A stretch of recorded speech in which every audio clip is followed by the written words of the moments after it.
사람의 이름을 부를 때 호칭이라고 그러죠. 호칭. 호칭은 그 화자, 그러니까 말하는 사람이 말하고자 하는 상대를 부를 때 사용하는 그 표현이 호칭이라고 그러죠. 그래서 그 호칭은 그 상대를 구별하고 그리고 상대를 인식하는 방법인과 동시에 또 그 사람의 이름은, 호칭은 그 상대에 대한 인격을 표현하는 그런 내용이라고 볼 수 있습니다. 근데 사람은 똑같은데 한 사람인데 그 대화의 상태에 따라서 또는 어떤 친밀감의 정도에 따라서 여러 가지로 사용이 되어져요. 가령 이제 저를 두고 생각한다면 저의 이름의 칭호가 손용근이잖아요. 그러니까 뭐 친구들은 용근아 그럴 수도 있고, 또 뭐 은행 같은 데 가면 손용근님 뭐 이렇게 말할 수도 있고, 그렇게 제 이름을 부르는 것을 이렇게 이름의 호칭이라고 합니다. 근데 그것만 있는 게 아니라 또 직분에 대한 호칭이 있습니다. 직함에 대한. 저는 교회 나온 목사잖아요. 목사니까 손 목사 혹은 손 목사님 또 그렇게 부르게 되죠. 그 다음에 또 친족 호칭어가 있습니다.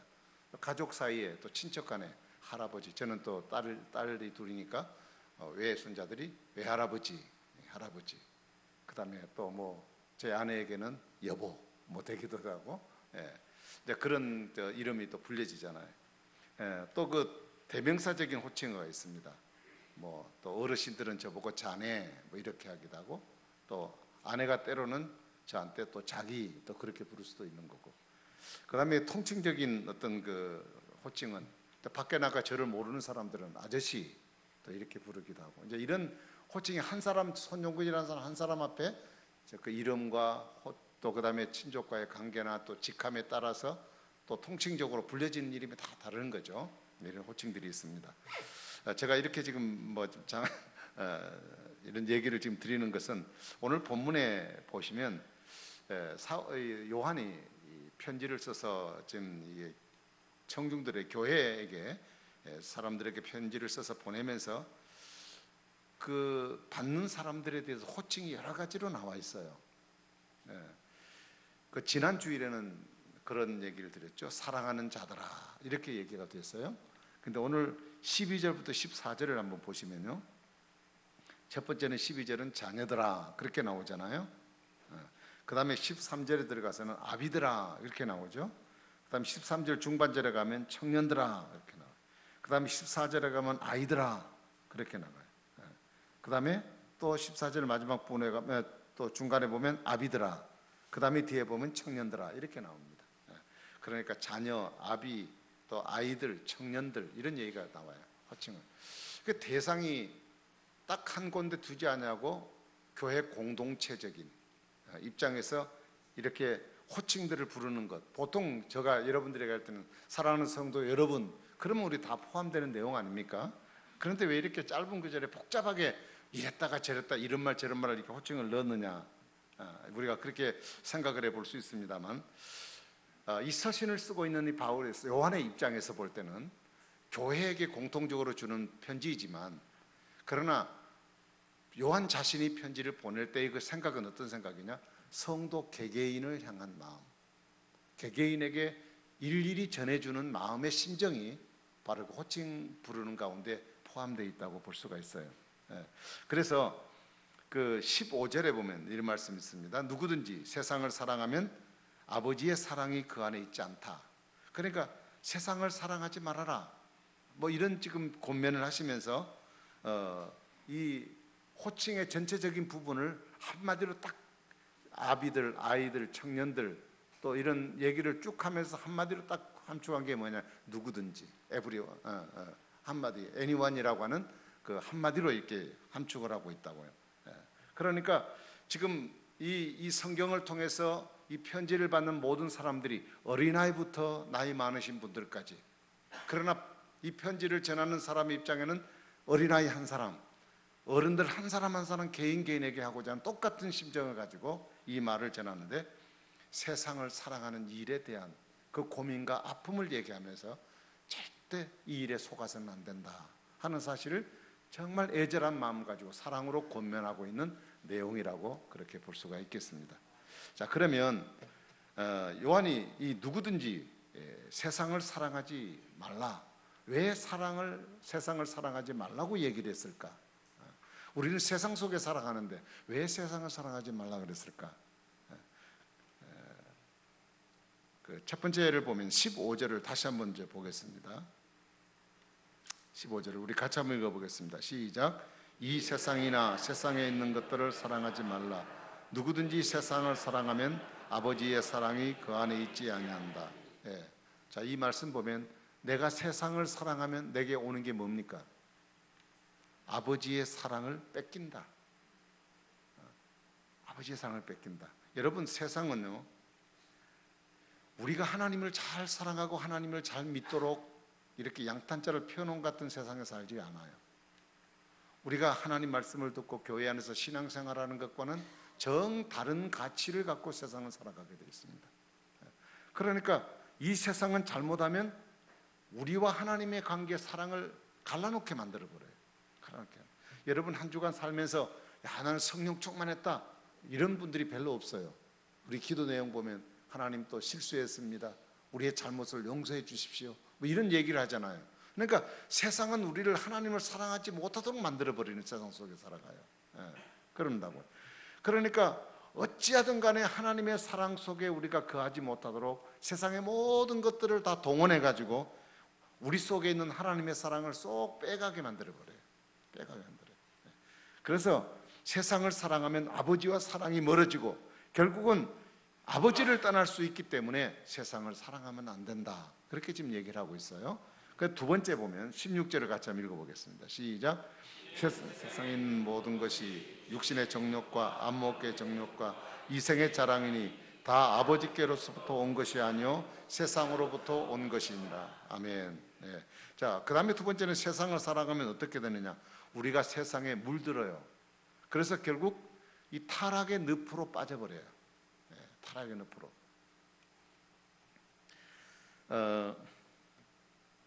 아까도 말씀드렸지만 세상은 우리로 하여금 하나님과 멀어지게 하고 세상은 우리를 타락시키게 만들어요.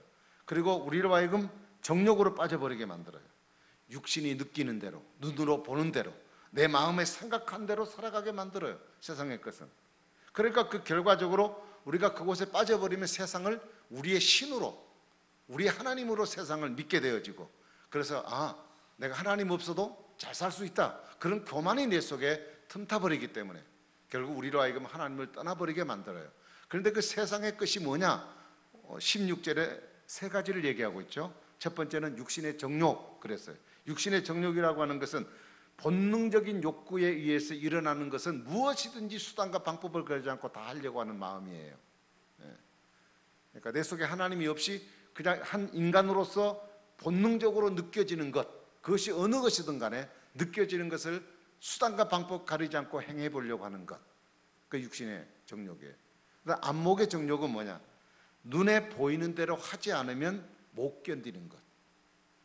눈으로 보면 사고 싶고, 남 거 보면 갖고 싶고, 내가 눈으로 보여지는 것은 모두 내가 다 갖고 싶은 생각들, 이것이 안목의 정욕이에요. 그 다음에 이생의 자랑은 뭐냐? 입만 열었다면 세상 자랑이에요. 이번에 미사에 당첨됐는데 입주하고 난 뒤에 2억이 올랐대. 입만 열면 그런 얘기예요. 입만 열면 우리 아들 어떻게 됐대. 입만 열면 예수 얘기, 하나님 얘기해야 되는데 입만 열면 세상 얘기야. 세상 얘기. 그러니까 이런 것들이 우리의 삶 속에서 나타나지는 것인데 이것은 어디서부터 온 거냐? 하나님이 온 게 아니라, 위에서 온 게 아니라 세상으로부터 온 것이에요. 세상으로부터. 그래서 이런 것에 우리가 딱 함몰이 되어버리고 딱 그곳에 빠져버리게 되면 우리는 자동적으로 그 세상에 물이 들어서 하나님을 등지고 타락하는 경우로 빠져지게 된다는 거예요. 그래서 세상을 사랑하면 안 된다, 이렇게 말씀했어요. 그 다음에 세 번째로 17절 읽어보겠습니다. 시작. 이 세상도 그 정욕도 지나가되 오직 하나님의 뜻을 행하는 자는 영원히 거하느니라. 세상을 이겨야 돼요. 이기는 자만이 어떻게 하느냐? 하나님이 그와 함께 하셔요. 세상 이기는 자만이. 여러분, 이 세상을 살아가는 것은요, 심판과 진노의 대상입니다. 이 세상 자체는 그래요. 심판과 진노의 대상입니다. 왜요? 이 세상은 죄 아래 있는 세상이잖아요. 그러니까 멸망받을 세상이에요. 멸망받을 세상인데 이 멸망받을 세상의 것을 우리가 사랑하게 되면 그 세상이 멸망할 때 우리도 함께 멸망하게 된다. 심판된다, 그런 뜻입니다. 네. 그래서 여러분, 우리가 하나님을 사랑하는 것과 그리고 세상을 사랑하는 것, 이 두 가지는 공존할 수가 없습니다.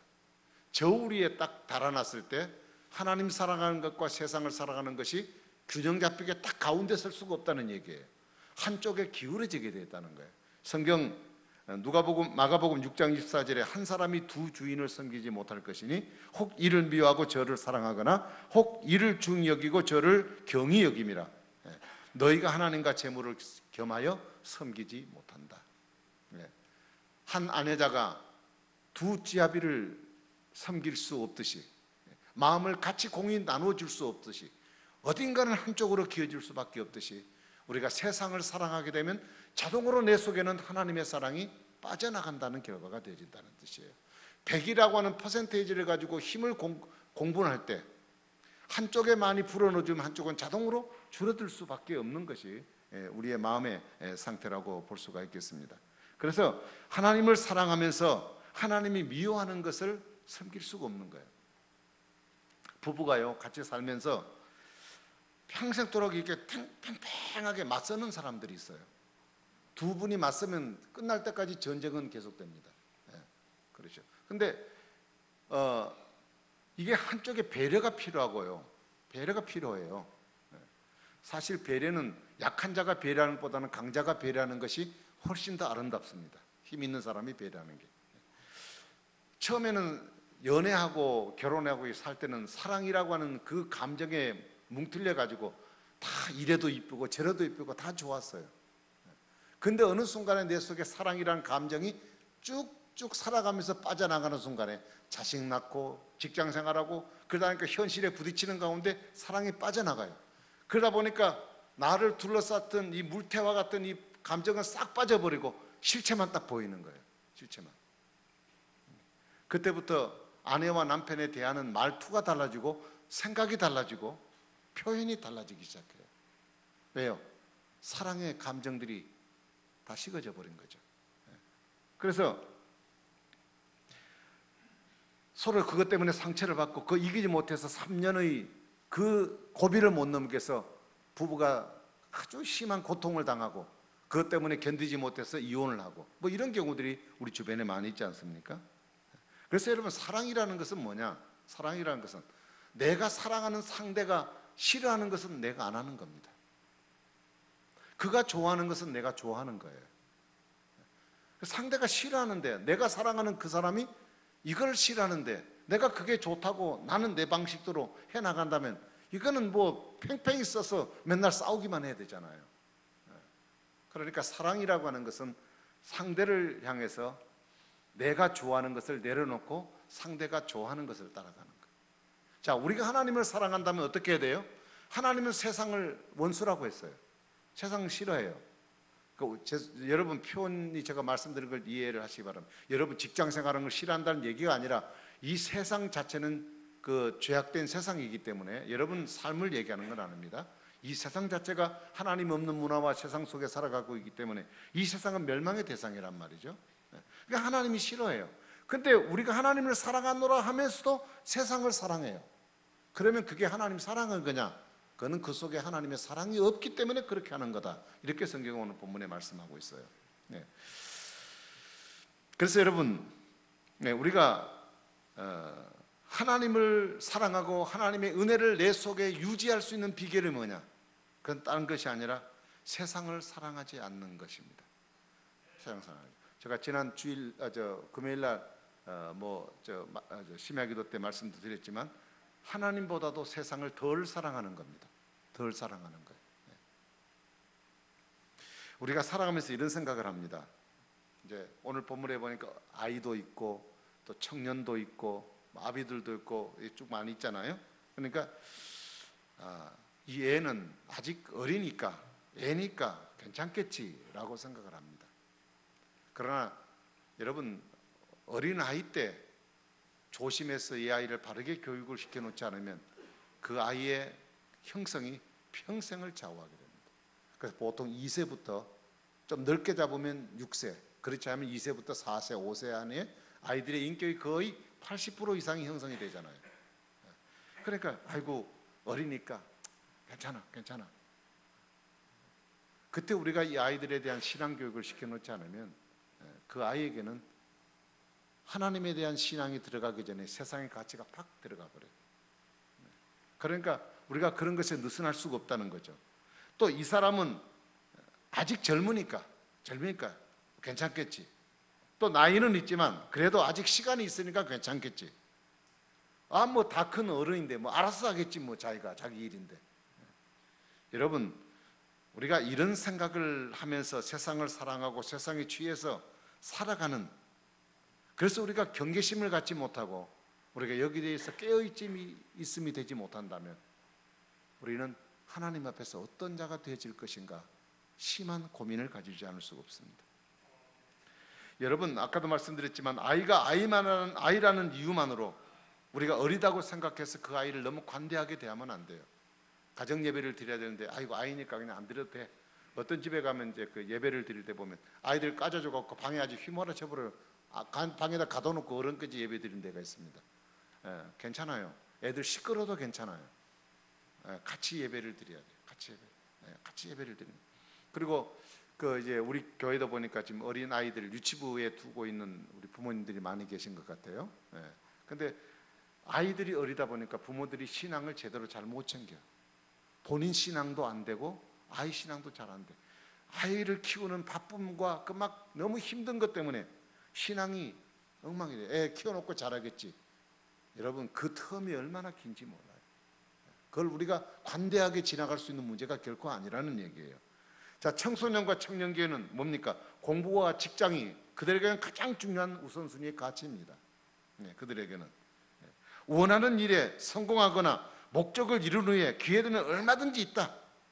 그러니까 지금 너희들이 할 일은 뭐냐? 공부하고 그리고 직장 다니고 이 현실에 충실해야 된다. 나중에 자리 잡거든 그때 신앙생활도 안 늦어 라고 생각을 하는 겁니다. 그래서 공부하는 것 때문에 아이들을 교회 나오는 것도 다 학원 조금만 방학 때라도 늦으면은 막 엄마가 입을 이렇게 덮쳐버리고 난리는데 주일날 늦게 자면은 너무 안쓰러워서 그래 오늘이라도 쉬어 그리고 교회 안 보내고. 여러분, 어른이 되어서 나이가 적지 않게 되었음에도 불구하고 아직도 우리는 세상에서 해야 될 일이 많이 있잖아요. 그러니까 지금은 괜찮아. 조금 더 있다가 그러다가 어느 사이에 우리는 나이가 들어서 하나님 앞에 갈 때쯤 돼서 정신이 바짝 들 때가 일 때가 많이 있다는 얘기예요.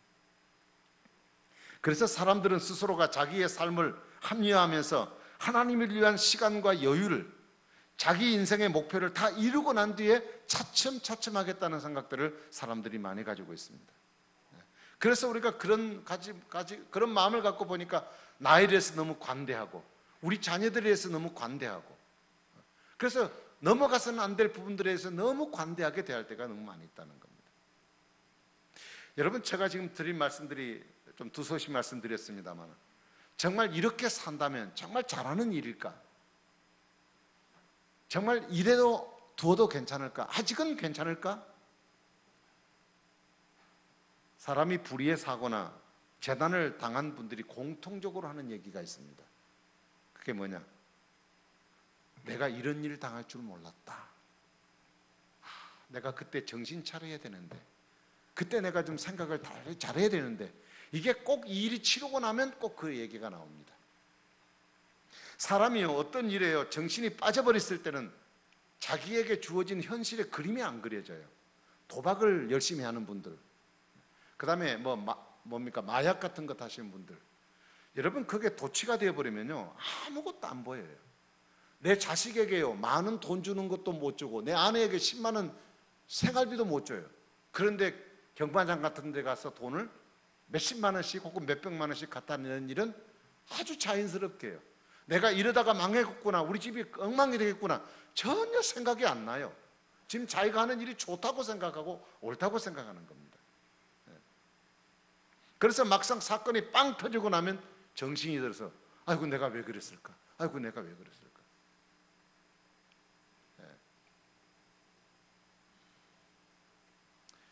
여러분, 사람이요 평소에 이럴 줄 알았다라는 지혜를 갖고 사람이 살 수만 있다면 하나님이 이렇게 세심하게 또 말씀하고 또 말씀하고 하실 필요가 없어요. 주님은 우리가 어떤 일을 시작하기 전부터 우리가 어떤 어리석은 그림을 그리고 갈 것인가 주님은 다 알고 계세요. 그러니까 미연에 주님이 그러면 안 돼, 넌 이렇게 될 거니까 이렇게 하면 안 돼 라고 말씀하는 거예요. 오늘까지 우리가 민수기를 다 마쳤습니다. 큐티에 민수기의 내용이 지금 뭡니까? 결국은 요단강을 건너는 바로 지점 동쪽에 지금 서 있습니다. 이제 요단강을 건너서 가나안을 정복해야 되는 입장에 놓여 있습니다. 가나안을 광야 생활을 시작하면서 이 가나안의 지척에 두는 이 상황까지 계속 오면서 주님이 하신 말씀이 뭐냐? 계속 반복되는 말씀이에요. 그게 뭐냐? 너희들이 가나안에 가서 잘 살아서 배가 부르거든. 배가 부르거든. 하나님 잘 섬기고 우상 섬기지 말고 이방 사람과 어울리지 말고 그들의 문화에 너희들이 빠져서는 안 돼. 내가 너희를 인도하는 것은 내 말을 듣고 나를 통해 내게 주신 축복을 내가 너희들에게 주고 싶은데, 그래서 내가 이곳까지 너희를 인도해냈는데 너희들 보니까 가서 큰일 날 것 같아. 그러니까 그거 조심해. 주님이 계속 그 얘기를 하는 겁니다. 듣는 사람의 입장에는 짜증이 나죠. 왜 또 잔소리야? 우리 하나님이 또 늙으셨나? 왜 이렇게 하던 말을 또 하고 그러나? 사람은 짐작을 해서 높아심에서 하는 얘기일 수 있지만 하나님은 짐작이 아니십니다. 그분은 우리의 미래가 딱 그림이 다 그려져 있습니다. 너무나 당연한 얘기래요.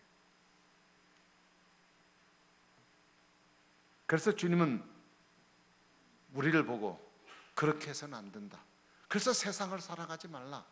주님이 그렇게 지금 부탁을 하고 계신 내용이에요.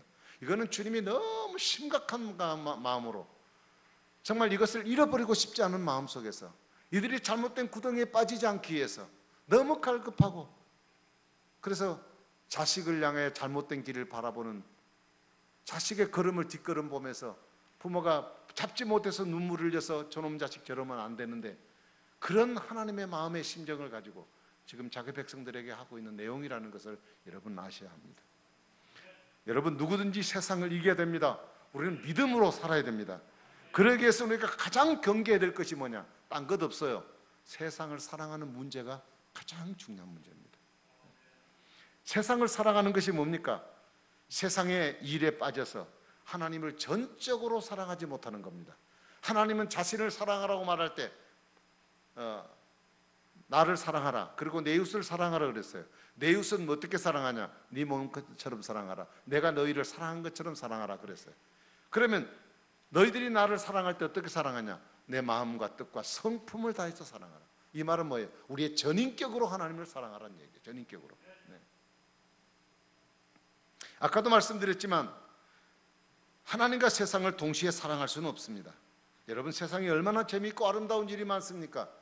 우리의 삶을 유혹하는 일이 얼마나 많습니까? 세상의 것은 우리에게 행복을 준다고 미끼를 던지는 일이 얼마나 많은지 몰라요. 그것이 우리에게 행복을 가져다 줄 것 같아요. 우리의 미래를 책임질 것 같이 우리에게 덤벼들어요.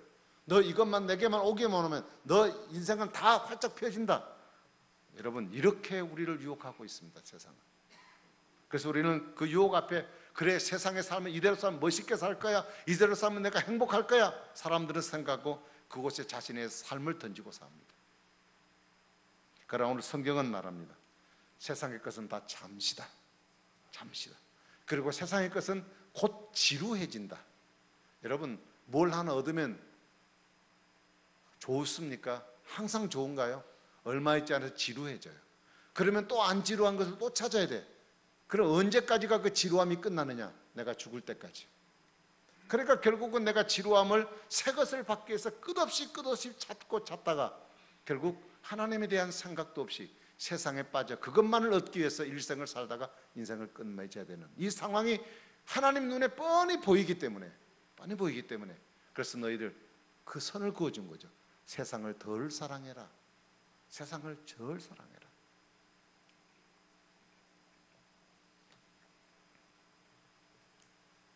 여러분, 이 모든 즐거움을 누렸던 솔로몬은 헛되고 헛되다 그랬습니다. 내 마음을 즐겁게 하고 또 술을 먹고 즐겁게 하고 쾌락을 즐겨보고 사업을 하고 집을 짓고 지혜를 다 알아보았지만은 결국 그것은 헛되어서 바람을 잡으려는 것과 같다, 이렇게 얘기를 했어요. 이 해 아래에 있는 것은 다 무익하다. 그래서 이 전도서를 통해서 이 세상의 모든 것들은 다 헛된 것이지만 결국 내가 인생을 다 즐기고 살아보니 내가 깨닫는 한 가지 중요한 인생의 가치가 있다면, 인생의 본분이 있다면 하나님을 경외하는 것, 이렇게 하고 전도서를 끝을 맺습니다. 여러분, 이 말씀을 우리는 심각하게 받아들여야 돼요. 심각하게 받아들여야 돼요. 누구든지 예수님을 사랑하는 일에는 예외가 없습니다. 예수님보다 더 사랑하는 것, 어떤 것들에 우리는 침해를 받아서는 안 될 것이고 그 문제가 우리에게 방해가 되어서는 결코 안 됩니다. 오늘 저나 여러분들 예수님에 대한 사랑이 어떠신가요? 혹시 식은 밥처럼 식어버리지 않았나요? 음식도 따뜻할 때 맛있습니다. 냉장고 들어갔다 얼려갖고 또 녹으면 맛있다 그러는데 따뜻한 맛 같지는 않아요. 그래도 여러분, 내가 지금 하나님에 대한 사랑, 예수님에 대한 사랑이 식었다고 생각을 하면은 바로 그 상황이 우리 앞에 하나님의 사랑을 빼앗겨 버림으로 인해 생겨지는 문제의 출발점이 될 수가 있습니다. 예수님의 사랑이 식어진다고 하는 것은 하나님의 사랑 안에서 우리가 이탈되어 버린 것입니다. 여러분, 내 속에 하나님의 사랑을 일으키시기를 바라요. 다시 한 번 더 점화시켜야 돼요. 회복해야 돼요. 처음 사랑을 회복해야 돼요. 지금 내 안에 있는 예수님의 사랑이 충만해야 돼요. 충만한지 살펴보셔야 돼요. 예수님의 사랑이 내 속에 식어간다면 지금 식어가는 내 자신을 향하여 세상이 나를 움키려고 달려들고 있는 것과 같은 것입니다. 차후라고 생각하지 마세요. 내년이라고 생각하지 마세요. 당장 우리의 시선을 세상적이었던 것을 하나님께로 돌이키시기를 바랍니다. 세상을 사랑하는 것은 정욕이라고 표현해요. 정욕은 우리를 제어할 수가 없어요. 그래서 정욕은 곧 탐욕이 돼요. 그럼 탐욕은 뭘 발전하느냐? 탐욕은 우상숭배라고 얘기했어요. 우상숭배는 하나님보다 더 사랑하는 게 우상숭배예요. 하나님이 제일 싫어하는 것이 뭐냐? 우상숭배예요. 세상의 것을 쉽게 놓을 수 없다면 우리는 정욕이 세상에 사로잡혀 있다고 봐야 할 것입니다. 내 신앙의 발목이 무엇에 잡혀 있는 것을 생각해 보십시오. 내 마음에 열정이 있습니다. 내 마음에 정말 열망이 있습니다. 주님을 사랑하고 주님을 위해 살고자 싶어하는 열망이 내 속에 있습니다. 그런데 내가 그 자리까지는 못 나가요. 왜 그럴까요? 못 나가도록 붙잡고 있는 게 있기 때문에 그래요. 내 마음은 안 그런데 실제 삶은 그곳에 못 가 있다는 얘기잖아요. 그래서 늘 갈등이 있어요. 늘 하나님 앞에 죄송스러운 마음이 생겨요. 그 죄송스러운 마음도 처음에는 회개가 됐는데 계속 죄송스럽다 보면 나중에 마음이 굳어져 가지고 그런 마음도 없어져요. 여러분, 내가 주를 위해 살아가고자 하고 주를 사랑하고자 하는 그 열망 속에 그곳으로 나아가고자 하는데 쉽게 내가 그곳에 도달할 수 없다고 한다면 내가 놓지 못하는 것, 다시 말하면 내 삶을 지배해버리는 어떤 것이 있기 때문에 그렇다는 것이에요. 그것이 어느 정도로 다가오는 줄 아십니까? 이거 놓쳐버리면 내가 불행해질 것 같아요. 하나님도 다 좋고 다 사랑하는데 이거 없으면 나는 인생이 끝나버릴 것 같아요. 그 정도로 내게 큰 무게감으로 다가오는 겁니다.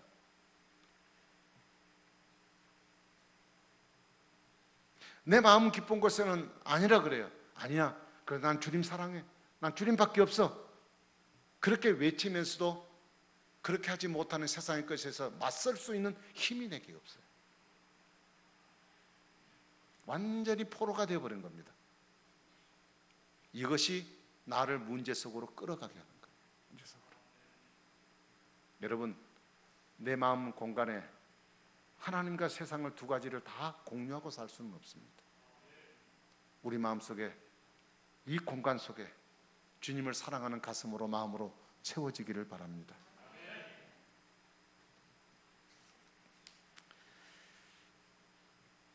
그러면 우리가 어떻게 살아야 될까요? 결론적인 말씀을 드려야 될 것 같습니다. 하나님과 영원히 교제하는 삶입니다. 하나님과 영원히 교제하는 삶은 어떻게 가능할까요? 오늘 본문 마지막 절에 보면 이 세상도 그 정도도 다 지나가요. 근데 영원한 게 하나 있어요. 그게 뭐예요? 오직 하나님의 뜻을 따라 사는 것. 이것만이 우리에게 영원하다고 말씀하고 있습니다. 성도 여러분, 우리는 세상에 대한 관점을 좀 가져야 될 필요가 있습니다. 이 세상의 철학은 육신의 정욕과 안목의 정욕과 이생의 자랑입니다. 이것들은 하나님에게서 나온 게 아닙니다. 세상으로부터 온 것입니다. 그러나 하나님의 뜻을 행하는 것은 영원한 일입니다. 그래서 우리는 예수님의 생명이 있는 사람에게는 이 세상의 이데올로기에 예속되지 않고 때로는 힘들기는 하지만 하나님의 뜻을 행하고 살아가야 될 사명이 우리들에게 있습니다. 세상과 세상에 속한 것들이 아무리 매혹적으로 우리에게 모든 것을 다 주는 것처럼 우리에게 요구를 한다 할지라도 여기에 소망을 두고 목숨 거는 어리석음이 우리에게 없기를 바랍니다. 특별히 우리 자녀들에 대한 신앙에 대해서 좀 일으키면 좋겠어요.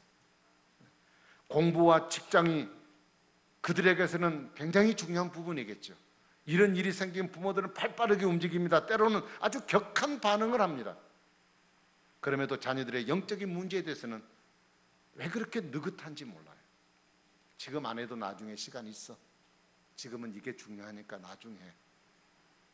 여러분, 우리 세대가 세상 가치에 사로잡혀 있는 동안은 우리의 자녀들은 우리의 신앙과 다른 세대의 길을 걸어가고 있다는 것이에요. 유아기에, 청소년기에, 청년기에 그 과정을 거치면서 그들 가운데 하나님의 가치가 세워지기 전에 세속적 가치에 길들여져 버려요. 다시는 그들을 빼서 바꿔서 체인지할 수가 없는 상황이 그들 앞에 이르게 된다는 얘기예요. 우리의 자녀들의 문제는 한시가 급합니다. 아이들이 세속적 가치가 그들 속에 들어오기 전에 하나님을 심는 일이 더 중요한 일임을 우리는 꼭 잊지 말아야 합니다. 나중에 그렇게 살지 못한 아이들 때문에 엄마가 눈물을 흘리고 네 놈 자식아 왜 너는 교회도 안 나고 그러냐 눈물을 흘리고 그것 때문에 기도의 제목돼서 가슴 아프기 전에 우리는 이 문제를 확실하게 붙들고 짚고 넘어가야 될 문제라고 생각을 합니다. 저는 신약 성경에서 제일 좋아하는 사람은 저는 디모데를 좋아합니다. 디모데가 성격이 저하고 비슷한 것 같아요. 죄송합니다. 예, 싸우는 걸 싫어하신 분이에요. 이분은 예, 그냥 진리만 아니라면 그냥 부딪히고 싶지 않고 누가 봐도 또 보고 싶고, 이 디모데는 바울의 신앙의 아들이잖아요. 근데 바울이 사회가다 너무 힘이 들고 막 고통스러워요. 막 사람 때문에 스트레스 받아가지고 막 고통스러워요. 그럴 때마다 하나님을 묵상하면서 딱 떠오르는 영상이냐, 디모데가 떠올라. 디모데를 떠올 때마다 손을 푹 끈지. 그렇지, 디모데가 있지. 막 용기가 생겨요. 근데 그 디모데가 누구를 만나도 디모데는 싫어하는 사람이 없어요. 어떤 시끄러운 곳에 가도 디모데만 가면 조용해져 버려요. 여러분, 이런 인격이, 이런 신앙이 어디서부터 생겼냐? 그냥 태어나면서부터 생긴 게 아니에요. 성경의 디모데후서 1장 2절을 보니까 너 외할머니와 그리고 내 어머니 신앙 속에 있더니 내 속에도 그 신앙이 있구나, 이렇게 얘기했어요.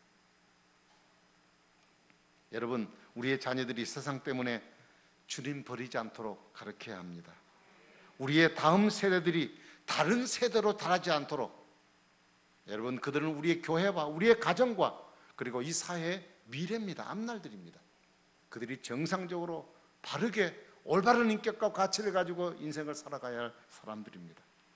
이 세대가 다른 세대로 자라지 않도록 우리 기성세대인 부모님들이 눈물 많이 흘리고 이들을 끌어안고 기도하고 이들에게 하나님 말씀을 부지런히 가르쳐서 정말 주님 사랑하는 마음으로 세상을 살되 세상을 좀 덜 사랑하고 주님 사랑하는 마음으로 세상을 살아갈 수 있도록 우리는 성도들, 연세 많으신 우리 어르신들, 그리고 우리 어린아이까지 공통적으로 공이 다 우리에게 하시는 말씀인 줄 알고 우리가 이 말씀에 충실하여 주님 사랑하는 믿음으로 늘 승리하는 우리 모두가 되기를 주의 이름으로 축복합니다. 기도하겠습니다. 우리 같이 한번 1분 동안만 기도하겠습니다. 주님, 우리가 주님을 사랑합니다. 그러나 사랑하는 마음에 내가 또 세상을 겸하여 섬기는 그런 마음은 없는지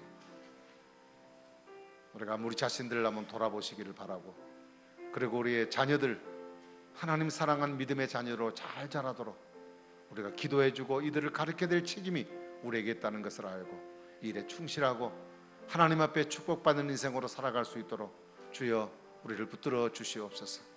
우리에게 힘 주시고 믿음 주시옵소서. 우리 같이 한번 1분 동안만 잠시 한번 기도하겠습니다. 좋으신 아버지, 은혜와 사랑 감사합니다. 부족하기 이를 데 없는 저희들에만 주님이 저희들을 사랑하셔서 하나님의 귀한 일들을 주 안에 이루어가게 하시니 감사합니다. 주님, 주님의 힘주심과 주의 능력 주심이 필요합니다. 우리가 이 땅을 살아가면서 우리의 생각과 우리의 노력대로 인생을 살아갈 수가 없습니다. 주여, 주님이 우리를 통하여 주님 사랑하며 하나님 사랑하는 마음으로 세상을 살아가고 말씀하셨는데, 우리가 이 세상을 살다 보니 자신도 모르는 사이에 세상을 사랑하는 마음속 우리 자신들이 빼앗겨서 주님 앞에 전적으로 드리지 못하는 삶을 살아갈 때가 얼마나 많이 있습니까? 주여, 내 중심으로 인생을 살아가지 말게 하시고 내가 섬기는 하나님을 사랑하며 주님을 섬기는 믿음의 삶을 살아갈 수 있는 우리 모두가 되게 하여 주시옵소서. 하나님 아버지, 우리의 자녀들을 축복해 주시고 믿음의 자녀들 되게 하시고 말씀의 자녀들 되게 하시고 아버지 하나님, 주님을 어려서부터 사랑하는 자녀들로 잘 양육할 수 있도록 도와주셔서 하나님의 거룩하심과 하나님의 아름다움이 주 안에 이루어 살아갈 수 있는 저희들의 삶이 될 수 있도록 주님이 축복하시고 인도하여 주시옵소서. 하나님을 사랑하는 믿음으로 살기 원합니다.